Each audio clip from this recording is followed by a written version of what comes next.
You probably are aware of the first sin of a terrible voting system, and that's not randomizing the order of candidates. People have a tendency to vote for whoever's first on the list, giving the first candidate listed an advantage. In a two-candidate race, that advantage is about half a percentage of total votes. While that may not sound like a lot, think about it this way. In the 2000 US presidential election, George Bush versus Al Gore, the presidency was decided by 537 votes in Florida, 0.0005% of a total of over 100 million votes. Within a year of inauguration, Bush would oversee the US's response to China's entry into the WTO, climate policy for 30% of the world's economy, and the US invasion of Afghanistan, events that have had implications since and will for decades to come. The military presence in Afghanistan alone has cost $2.3 trillion, enough to cancel out all student loan debt and still have $500 billion left over, or to send a $9,000 check in the mail to everyone over the age of 18 in the US. We will never know what would have happened if Gore won, but what we can all agree on is that while half a percentage advantage may seem small, 1,000th of half a percentage can cause war, destruction, and crippling debt. For this reason, countries around the world have been randomizing candidate ordering. But that's only the first sin of terrible voting systems, and there's 4 more sins.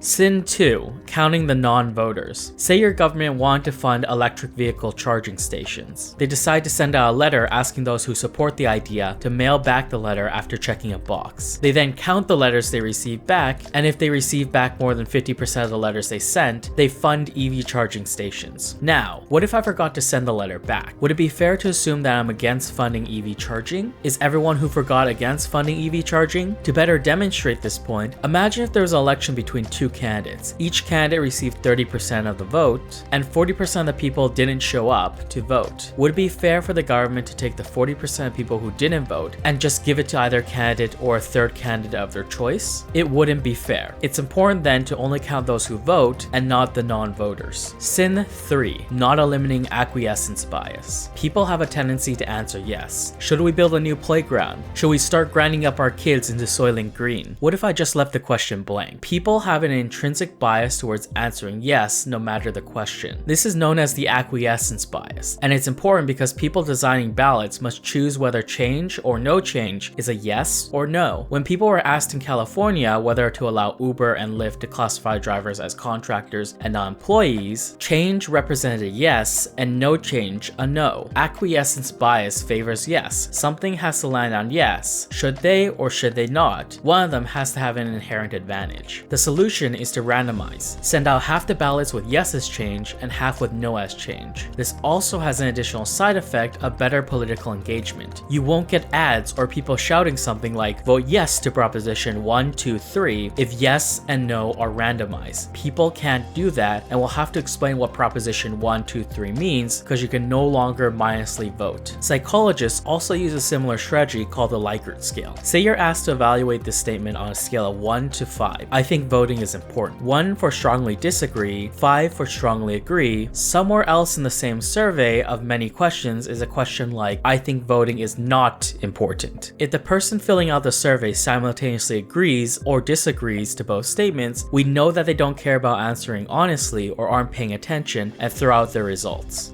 Sin 4, uninformed voters. People without information about candidates tend to focus more on a candidate's gender, race, and ethnicity to decide. In other words, we're prone to sexism and racism to elect candidates when we don't know about candidate policies. Most people don't actually know much about their candidate policies when they head to the ballot, but that applies for everything, not just for elections. Jeff Bezos, founder of Amazon, once said that the smartest thing they did as a company was set aside 10 to 20 minutes for people to read the meeting memos first before having a meeting, because even the highest paid executives in the world try to fake their way through meetings pretending they did their homework. Here's one solution. When people go to vote, they can pick the top 3 things they care about most: environment, healthcare, economy, so forth, and receive a one-pager comparing all the candidates' policies to look through. It'd make voting a few minutes longer, but I think a few minutes is worth a better democratic process and more informed voters. Sin 5, too many decisions in a single ballot. Places like the United States is notorious for for the long ballots for propositions. It was found that the longer the ballot, the more likely people are to say no to whatever they're voting on, especially the propositions that are last. Short ballots are important, and if that's just not possible, then randomize the order for propositions people are voting on. In one study, it was found that 6% of propositions that failed in California would have passed had they simply randomized the order of the propositions. In the case of ballots, too much choice is a bad thing. But you know what isn't a bad thing? Making the choice to support this channel by liking this video. If you'd like to continue learning about how psychology and behavioral economics apply to the real world, consider subscribing. I'll be posting once per week with new fascinating videos.